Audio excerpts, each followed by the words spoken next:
Hey guys, how's it going? I've made quite a few videos on the Dino Joe chamber cutter. I got to cut a chamber on this 395 I'm puttering on, and I thought I'll just do another one for refresher course. There's new viewers and stuff. I keep getting questions. I can only imagine how many questions Joe gets on it. I've had people tell me that the bits need to be full length through so it spans both. I've heard people saying that needs three of them positioned to cut straight, because they say that they're getting crooked cuts because it's only cutting on one side. That's not true. That's what the point of this base is. That's the whole point of this stop. It will tend to favor cutting more this side until you bottom this out, because this is squared. This is squared 90 degrees to the base, to the cylinder wall, and there's play. When you guys, I've had people send me videos, clips, pictures. There's a few things. Do not put this in your lathe and have this twirling around and thinking you're going to slide your cylinder on there and hold it up there and cut it. Bad things happen. Lucky you don't get hurt real bad, but you're going to ruin your cylinder. I've had a video sent to me. I lost it when my phone crashed, but I had a video sent to me where some guy had turned this down where it would fit in a drill press, and he had the cylinder like this and trying to run this down through the drill press. It did not end well. I think, if I recall, I think he said he broke a finger too when it grabbed and come around there and smacked him. That's not how this is intended. This is a steady fixture. It's designed to be bolted to a vise, or it's actually designed to be bolted to a real sturdy bench. My garage is small and I use it for all sorts of stuff, so the bolt that it comes with, I just lock it in this monstrous vise that I picked up years ago. I've got vices. I've got 1, 2, 3, 4. I've got like 5 vices. They're all over the place. You can't never have enough vices, all different sizes and shapes. This is my favorite one. I don't know the brand of it. It's just big, and I've never broke it so far. The one that's on that one, they won't even warranty it anymore. That's the heaviest duty one you can get down at the hardware store. But someday maybe I'll have a Fireball vise. I really like how that guy tests and builds things. But that's not getting off topic. This is designed to be smaller. When you go to put this on, you pull it towards you. Now, I think Joe's video, he does it the exact opposite. I like mine towards me. That's however you want to do it. If you want to do it to the side, you just have to make sure when you slide that on that the cylinder is pulled away from that cutter, so you're not dragging the cutter down your plating. And then when it comes down, when you go to start cutting, can you guys hear that? There's a few thou of play. If that had 3 cutters on it and you spaced it to the bore, there's no way you could slide that down without gouging your cylinder. It's just not going to happen. I've heard of people building these and sharpening up hacksaw blades and putting them in there and all kinds of stuff. However you want to do it, a fixed mandrel chamber cutter is a viable option to build saws. I use this more than my lathe. I have a big lathe with a 4-jaw chuck, and I am more than capable of cutting my chambers on the lathe. Half the time the lathe is loaded with crap, and I've got crap in the way, and I can't get to it. And I've been trying to find a 4-jaw chuck that I can actually chuck up in my green lathe, so I could just, if I had that set up, I'd probably get rid of my white one. But and then just same thing, when you go to lift this off, pull it away from the cutter and bring it up real gentle. If you feel that contact, any shape, way, or form, stop what you're doing and get it off there so you can, slide it on and off without damaging your thing. Your bits, make sure they're sharp. You can use them quite a few times, especially if they start to get dull. I just lay it on some 320 paper and sand the two sides to bring a nice crisp edge back to it. To set your depth, I use razor blades. I've got all kinds of different thickness razor blades. And even when they're dull, I don't throw them away. I throw them in the box that I got my Joe cutter in. That I store my Joe cutter in. Like right here's a 20 thou thick one. This is a little short job. That one's 15. This is the one I used to set this one. I'm going to be cutting 25 out of the chamber on this. I'm going to be cutting the rest off the piston. I don't want my intake to get out of control. But there's a 25. What I did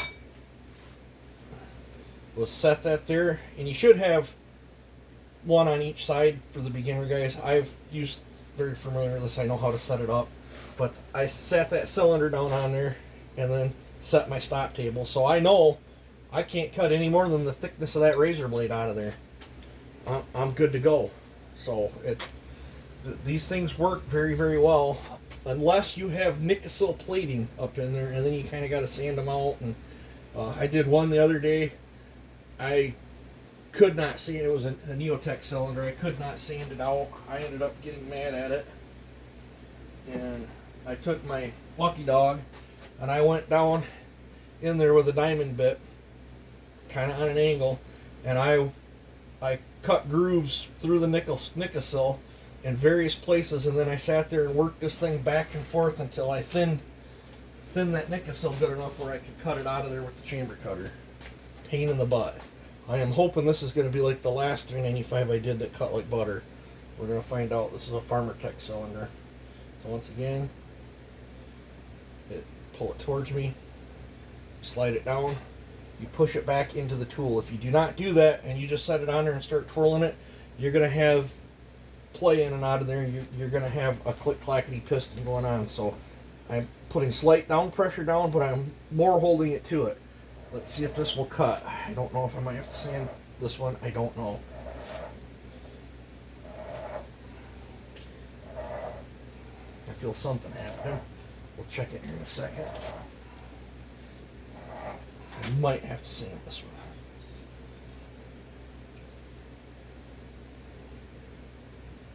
So far, all I'm getting is that little step. Let the head in there. Hopefully I can get under it and get through this. I'm hoping. If I have to, I'll sand it.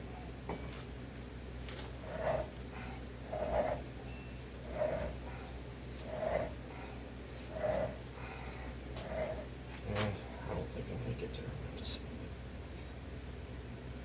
it. Yep, that's okay. I have apparatuses for that. Make sure your piston's clean.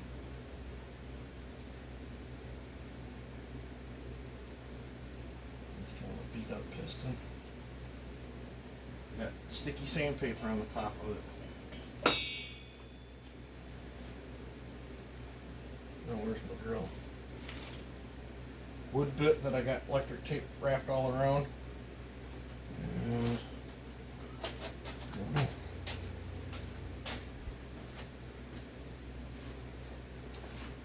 right here's my drill. This thing's she's about haggard out. Okay, when you do this, you spin it slow, steady pressure. Centered.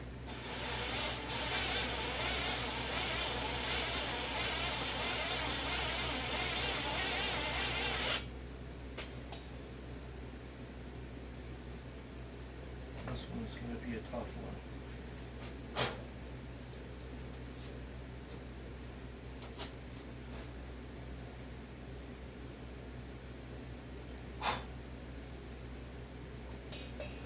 But it's going to take me a while to do this. My battery's about dead, so I'll bring you back. Alrighty, I ground, sanded on it, and ground on it. I'm going to see if I can get a lip to catch underneath. We're going to start peeling that Nikasil off.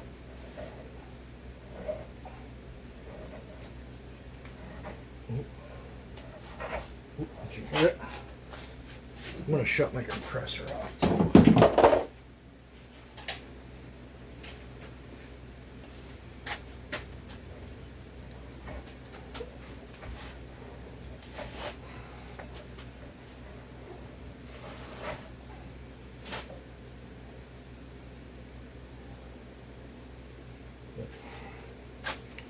You see where I'm trying to get underneath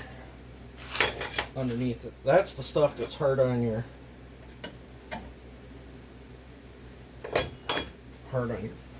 bits here.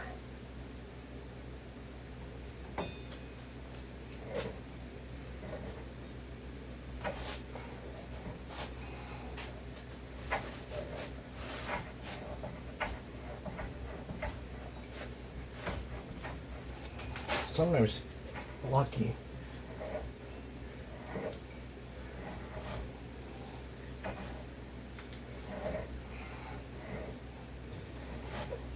Get it to peel right off.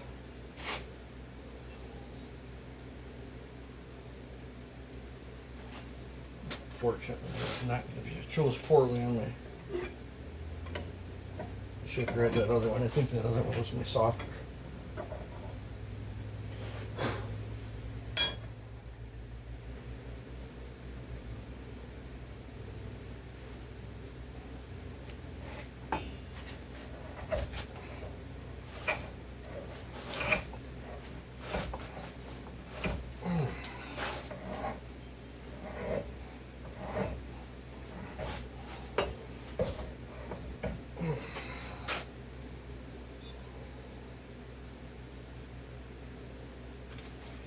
Sand a little bit more.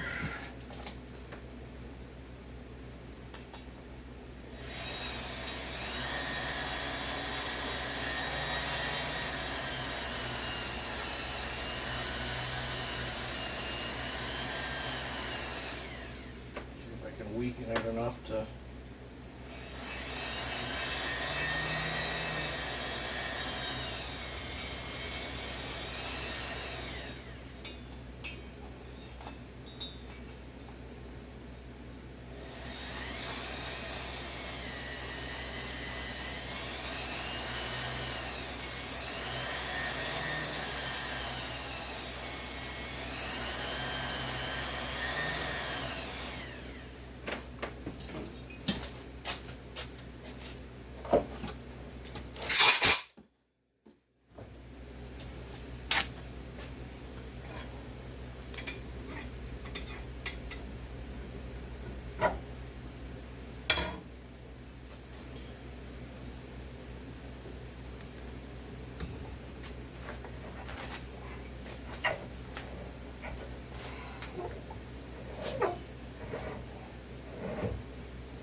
Well, I'm going to pause. This is going to take a while. I'll bring you back. Alright, if I'm huffing and puffing, it's because I'm out of shape. And this thing did a good job kicking my butt, but I finally got through all that Nikasil. Now I got to fix my bit. So before I continue cutting, I need to fix my bit. It's not no big deal.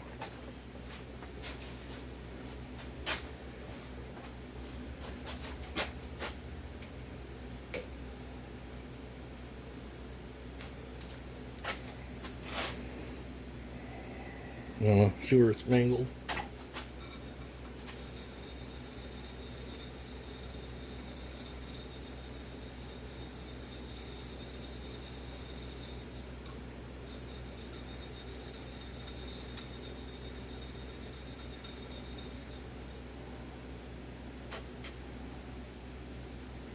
Just a little bit more.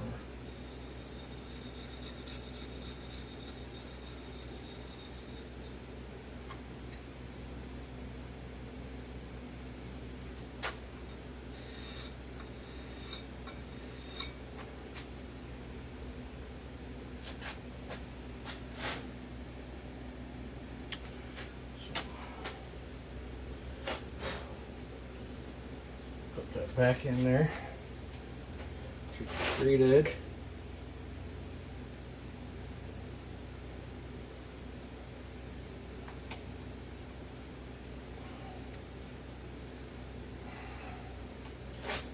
Just double check.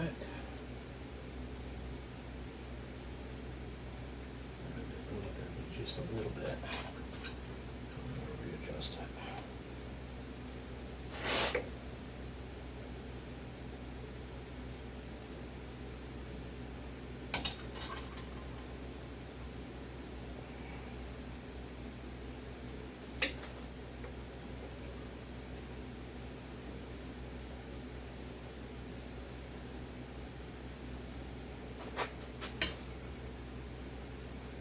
Snug that down good.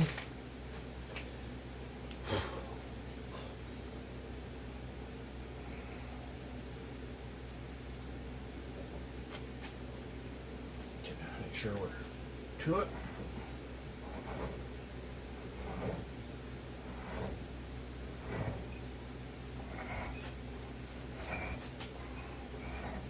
It had quite a pretty thick thing of Nicocel on it, so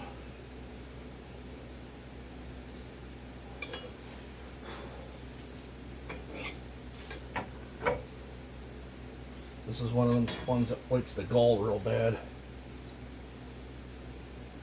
I think it's because it's one of the much older Neotech cylinders. Or not Neotech, but Farmertech.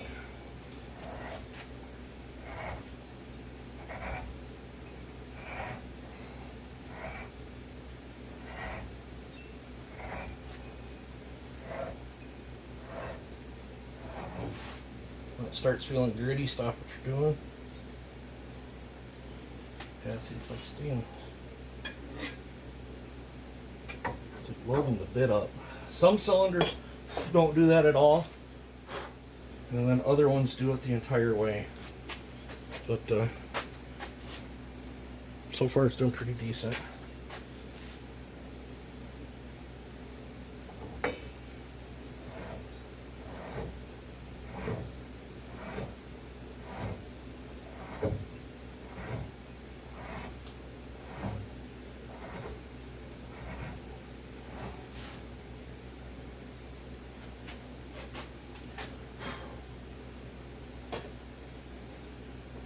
If you don't clean the debris off, it'll put a bunch of lines and scores and stuff in your chamber cut. You don't want that.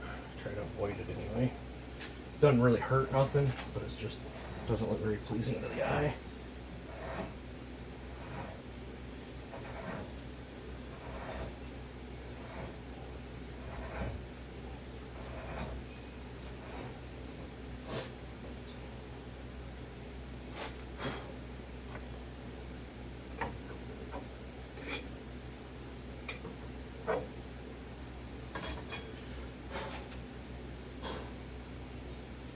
I'm never in a rush when I do this.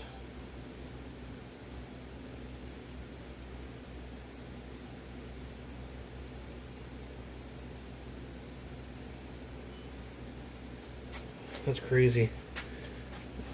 This cylinder has a pit in it right there. That's an actual pit. But it's well below.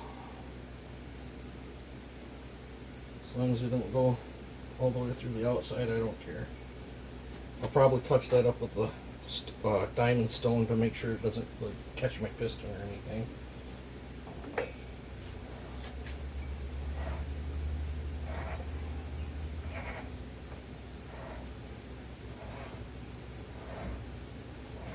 Between all the porting I do and chamber cutting I do by hand, no wonder my hands hurt so bad.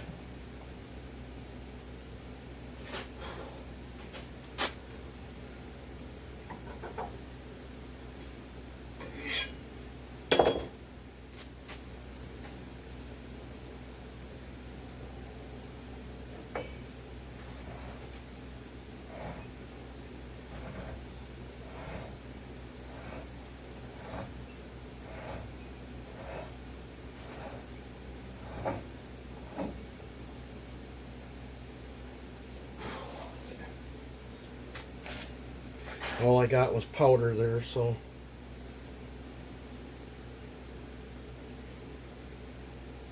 man, I wished I would have looked at this cylinder a little A little better. This is actually piss poor quality.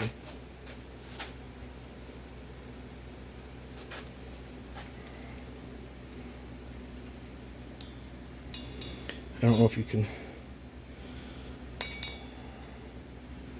I don't know if you can see that or not. But up here in the about an inch away from the compressor release, there's 2 holes in the cylinder right there. Got one right there. And one right there. Chamber cut looks good though. That's a little irritating. That should have never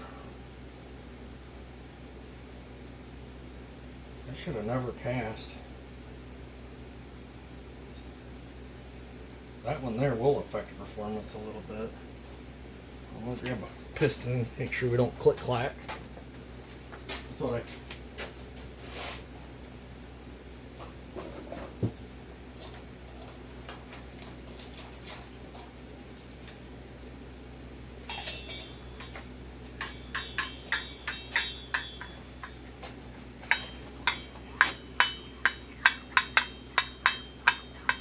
There's no click clack.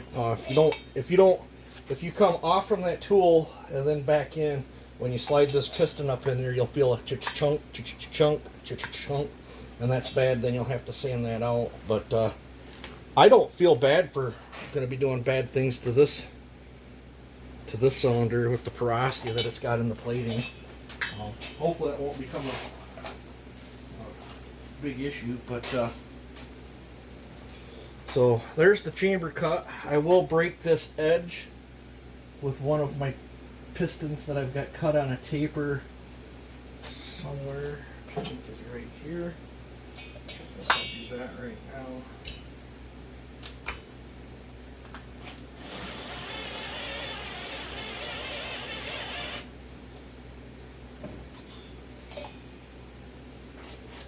Which this is on a taper.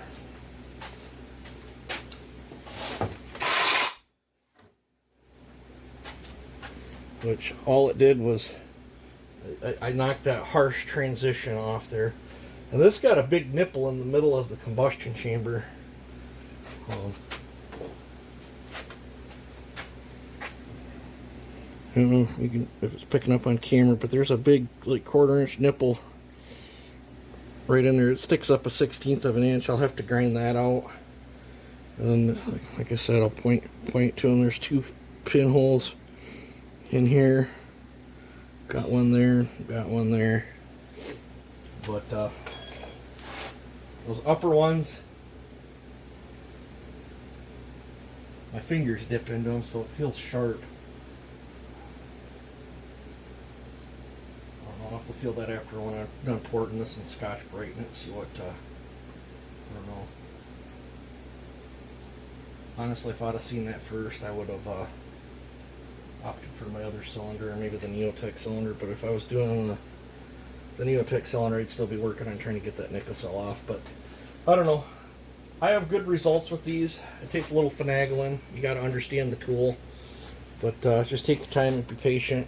And, you know, you can set the base too with, you know, sanding them by hand with something like this with a hole in it by putting paper on it, cutting around it. This one was set up for 372. I did a video on that. If you guys want to see how to cut or set squish cutting the base with no machine work, I did it with that plate right there. So you can build saws too without machine work. Sometimes you don't get as good as a result, but if you manipulate the build around what you're doing, you can sometimes get a pretty good result even without machine work. But yeah, so I've blibber blabbered on here enough. Now I got to get an inside measurement in here, and then chuck my piston up and cut my pop up. So you guys have a good one.